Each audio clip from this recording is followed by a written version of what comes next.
Recording in progress.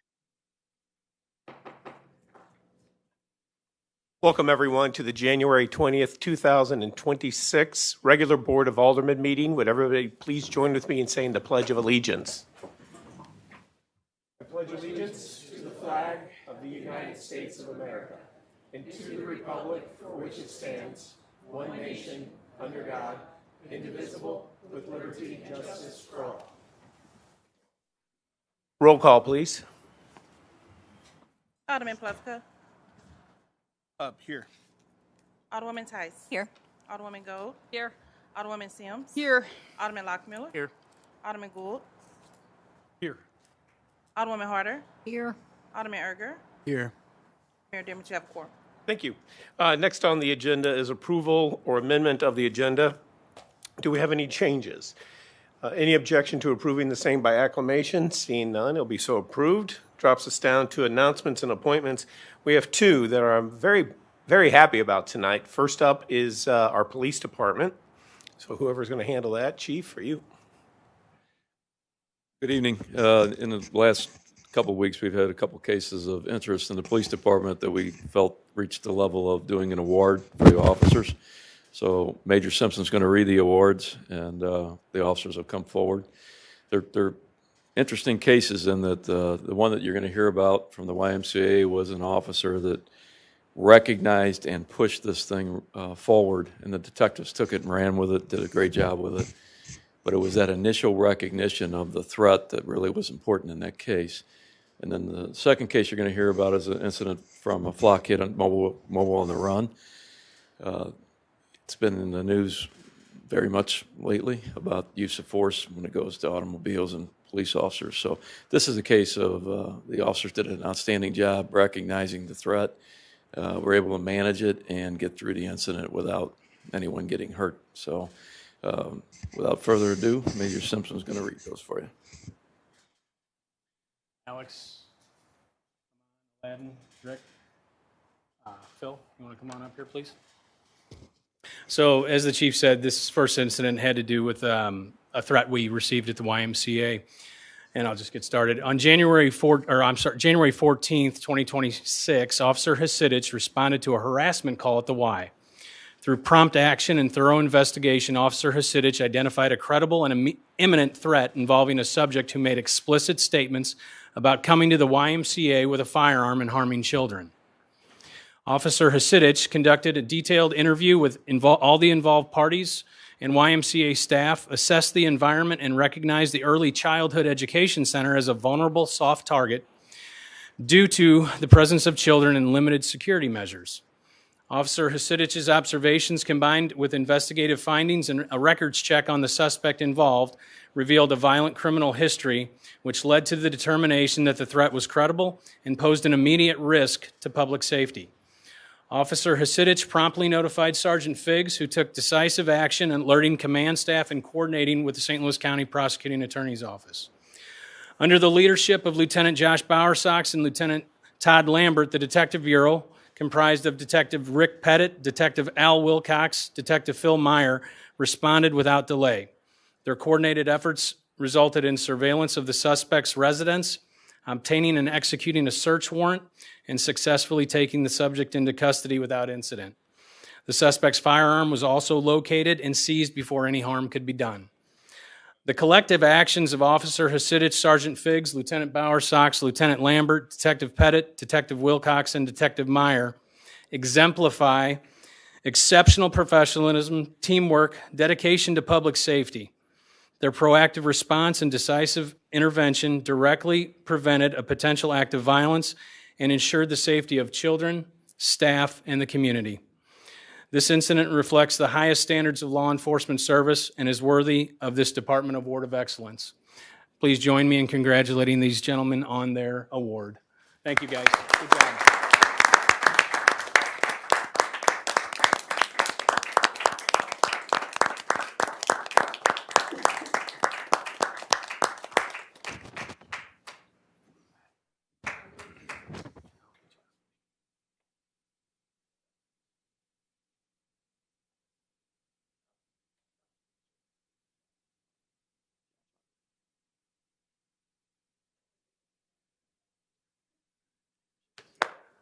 You want the picture, Jace? Oh.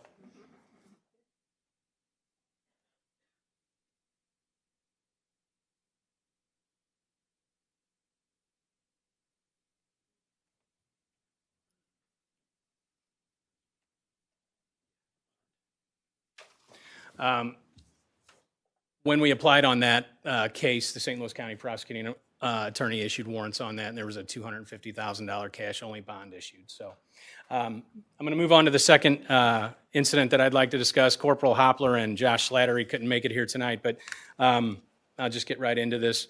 On January 13th, Corporal Hopler and P.O. Slattery demonstrated exceptional courage, decisiveness, and teamwork during the apprehension of a dangerous felony suspect linked to an aggravated fleeing incident. Acting on a real-time flock camera alert for a wanted vehicle, Corporal Hopler quickly located the suspect vehicle and attempted to detain the driver. Despite clear police identification and repeated lawful commands, the suspect actively resisted arrest and attempted to flee using the vehicle as a weapon. As the suspect accelerated, Corporal Hopler was struck and injured by the vehicle, yet continued to coordinate the response.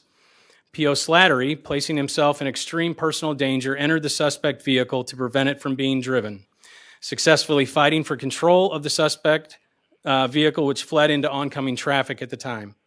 Through their combined efforts maintaining control under rapidly evolving and life-threatening circumstances, the officers stopped the vehicle, removed the suspect, and took him into custody. Their actions resulted in the recovery of a loaded firearm, significant quantities of marijuana that were packaged for resale, and other evidence that led to felony charges, including assault on a law enforcement officer and aggravated fleeing.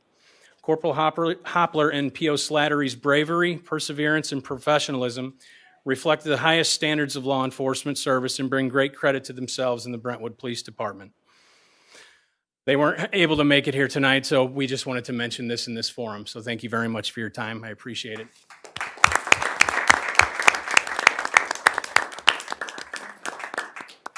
How is the corporal? He's good. Okay. He's good. Despite Tangela's prodding to go get looked at, and he didn't want to, so but he's a pretty Okay. tough kid. So he's doing well. Fantastic results. Thank you so much.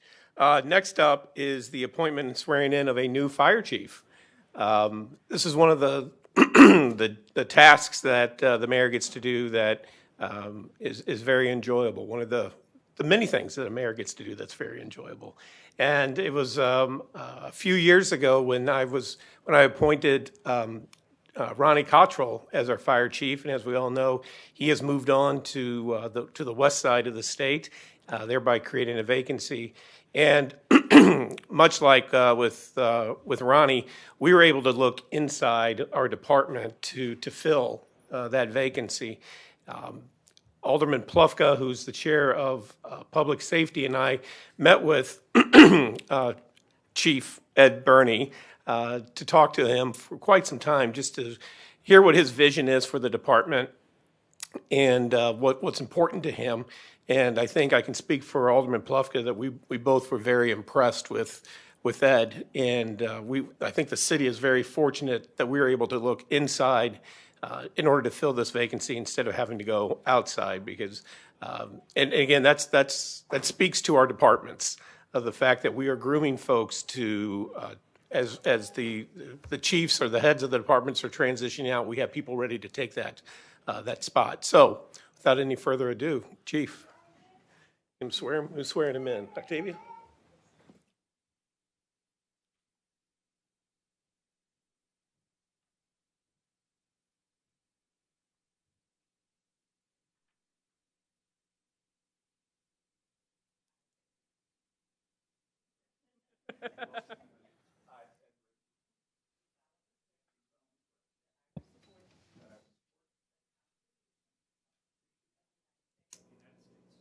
Of Missouri and of the state of Missouri and the ordinances and the ordinances of the city of Brentwood, of the city of Brentwood, and that I will faithfully and I will faithfully and diligently demean myself at all times while serving as the fire chief for the city of Brentwood, for the city of Brentwood, for which I for which I was officially appointed on the 20th day of January.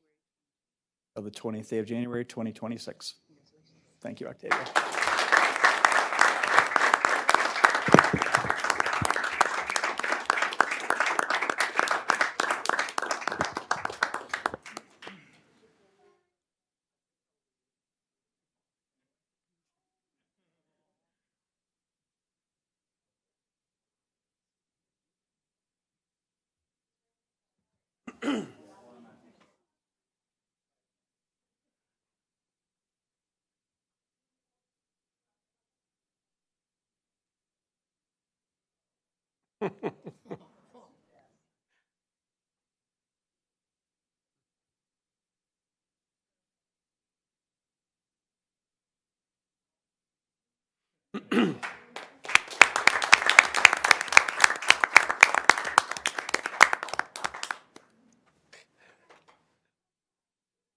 All right, well, thanks again, Ed.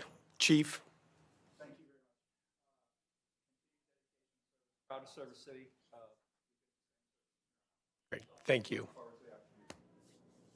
Next up, a public hearing, which we have none, brings us down to citizen comments.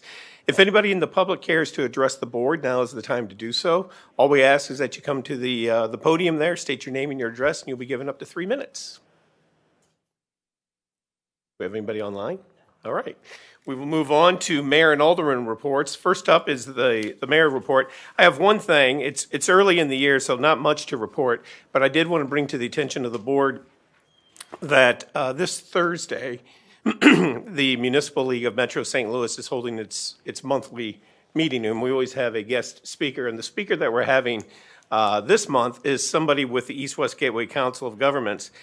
Back in, I think, 2023, I attended a one-day conference, if you will, to take a look at the violent crime in the St. Louis region that was sponsored by the East-West Gateway Council of Governments. So we had the mayor of St. Louis, we had the county executives from Franklin County, Jefferson County, St. Louis County, St. Charles County, over on the Illinois side, Madison, St. Clair counties, as well as a number of other folks. And it was very well attended.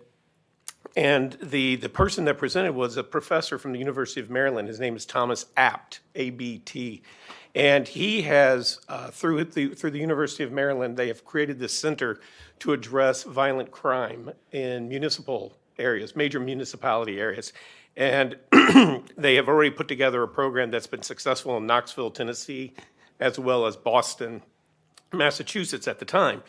Coming out of that was a decision by the Council of Governments to go ahead and in a sense, work with the University of Maryland to see what St. Louis could do, see if they could put together a plan to address the violent crime that we see in this region. The program combines focused deterrence, cognitive behavioral therapy, and street outreach.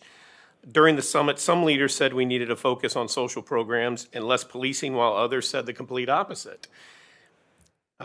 Thomas Abt said you needed both. And so the direction from the Council of Governments was to continue with the program. And that program became known as Save Lives Now. Fast forward a couple of years, I sit on the board of the East-West Gateway Council of Government, and we had a meeting in September where they gave us an update on this program, and it was fascinating, the decrease in the violent crime in the St. Louis region, which we all know we need. And whether this program can take credit for it or if there's credit to be shared among other reasons, who knows. But in any event, I thought it was a very fascinating update on this program, and so I asked that he present at the meeting on Thursday night. So if any of you want to attend and to hear an update on that, again, that's this Thursday, 6:30, and it's going to be at the Wild Acres Park in Overland, and no RSVP. There's no cost. But, and again, it's a wonderful opportunity just to meet other elected officials, but more importantly, to hear about how successful this program has been in the region. So other than that, I have nothing else. Alderman Plufka. Thank you, Mr. Mayor. On Wednesday, January 28th, the Public Safety Committee will meet in this room at 5:30. Alderwoman Tice. Tomorrow night at 6 p.m., the Ways and Means Committee will have its January meeting. Alderwoman Goad. On Wednesday, February 11th at 6:30 p.m., there's a Ward 2 meeting in the Community Center. Thank you. Alderwoman Sims. No report. Alderman Gould. Yes, since this meeting tonight has conflicted with our regularly scheduled communications meeting, we are moving our communications meeting to the 29th, the Thursday, 29th of January at 6 p.m. in this chamber. I don't know if you all have had a chance to read the administrator's report from Friday, but we had a really great response for the RFQ for the branding. So we'll be I'm sure, having an update on that. So pretty exciting news to be talked about. Anything else? No. Nope. Okay, Alderman Lockmuller. Yes, Ward 3 will meet next Tuesday, January 27th at 6:30. We're at the Rec Center. Thank you. Thank you. Alderwoman Harder. No report. And Alderman Berger. After a month off, Brentwood Forest will host their next board meeting next Tuesday, the 27th at 6 p.m. in the clubhouse. Thank you. Thank you. Brings us down to the city administrator report. Finally, Yeah. I have a report. Dan, do you want to come join me? So this item came up at multiple Public Works Committee for their consideration. We changed the schedule, the sanitation schedule, effective January 1. And so in the last several weeks, both Dan and Michelle Boyer have made concerted effort to get that information out to the public to lessen the misses, you know, in terms of, are you putting out your sanitation when you should, or you recycle when you should? So Dan, what was the change? Yeah, the biggest change for 2026 we brought about discussion in Public Works Committee was that during a holiday such as like yesterday for Martin Luther King Day, there is no yard waste for this week. Monday's services are Tuesday, Tuesdays become Wednesday, Thursday and Fridays stay the same. So we don't have to work that Saturday like we've done in the past, and we don't have to have crews come in on the holiday, because if something goes wrong, then the rest of the crew's not there to take care of, you know, breakdown in a vehicle or things like that. So Just wanted to share that information in case you all are hearing from residents. We continue to use Code Red to push out the information, the e-newsletter and the quarterly newsletter, and we hope that we eventually are able to connect with all our residents so that they know what the new schedule is. Great. Thank you. Thanks, Dan. thanks. Okay, that brings us down to the consent agenda. Just a few items on there. Any questions about any of the items, or any requests to have any of the items removed? If not, the chair would entertain a motion to approve the consent agenda. So moved. Second? Any discussion? Roll call, please. Alderman Plufka? Yes. Alderwoman Tice? Yes. Alderwoman Gold? Yes. Alderwoman Sims? Yes. Alderman Lockmuller? Yes. Alderman Gould? Yes. Alderwoman Harder? Yes. Alderman Erger? Yes. Motion passed. Okay, thank you. We're now in the old business, because we have, yes, old business. First up is Bill number 6582. Could we get a second read by title only, please? Yes, amended Bill 6582, an ordinance approving the site development plan and authorizing the issuance of a new conditional use permit for T-Mobile to operate a retail store at 1201 Strasner Drive within the Hanley Station Development Center in the UD Urban Development District. Thank you. Chair would entertain a motion to perfect Bill number 6582 into ordinance form.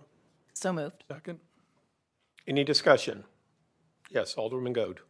Just to confirm, no citizen comments were received from any of the condo owners?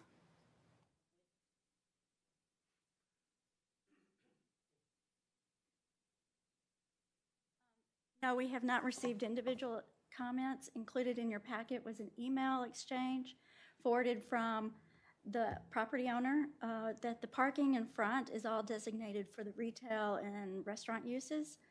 However, as you will see later under the comprehensive sign plan, that they've amended that for the parking designation spaces to include the hours of operation for the T-Mobile, so that others may be able to utilize those in the off hours. Thank you. Anybody else? Okay, roll call, please. Alderman Plufka? Yes. Alderwoman Tice? Yes. Alderwoman Gold? Yes. Alderwoman Sims? Yes. Alderman Lockmuller? Yes. Alderman Gould? Yes. Alderwoman Harder? Yes. Alderman Erger? Yes.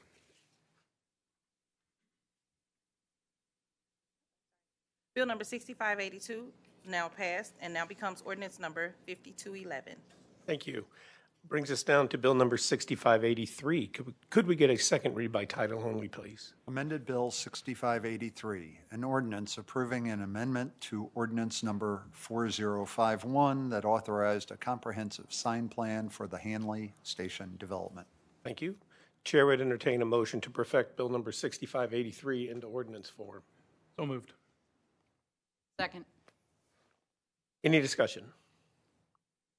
Yes, Alderman Tice. Can I ask what the word neutral means when it comes to color of the windows? I would generally say like black or white or a neutral tan color that's not a branded color or specific color related to that business. Okay, I guess you're comfortable with the word neutral, and I mean, the branded language was in there, but Yes. I mean, neutral isn't a specific color. Are you comfortable that this is satisfactory? Yes, because we also cross-reference that the drawings are to be consistent with the revised plans received January 13th, which shows the white background. Specify white if at some point they wanted to change it back to black. So I thought that was sufficient. Okay, Yes. great. Thank you. Anybody else? Roll call, please. Alderman Plufka. Yes. Alderwoman Tice. Yes. Alderwoman Gold. Yes. Alderwoman Sims. Yes. Alderman Lockmiller. Yes. Alderman Gould. Yes. Alderwoman Harder. Yes. Alderman Erger. Yes. Bill number 6583 is hereby passed and now becomes ordinance number 5212. Thank you. Brings us down to the last item under old business, and that is Bill number 6587. Could we get a second read by title only, please? Bill number 6587, an ordinance enacting emergency measures to extend the continued use of temporary parking lots for Brentwood Park. First? The first reading, yes. Oh. Okay, sorry about that. So that was the first read. Okay, who's presenting on this? Dan?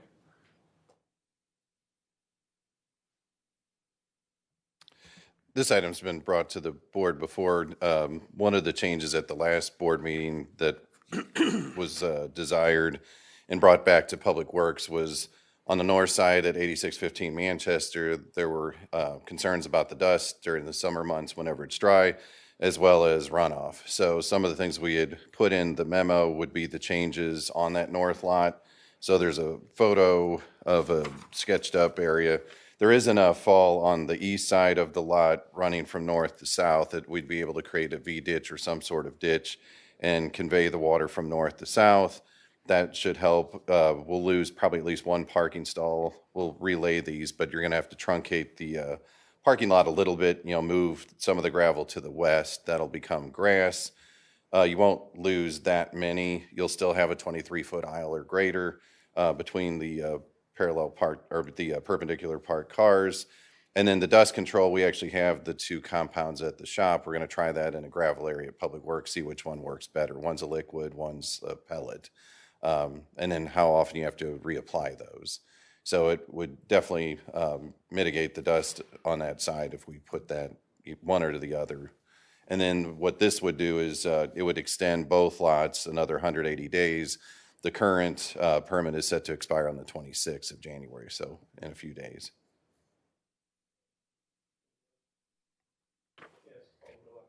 Yeah, Dan presented this to the Public Works Committee, and we were pretty satisfied with the deep dive Dan took into figuring out how to control some of that runoff to the existing neighbors.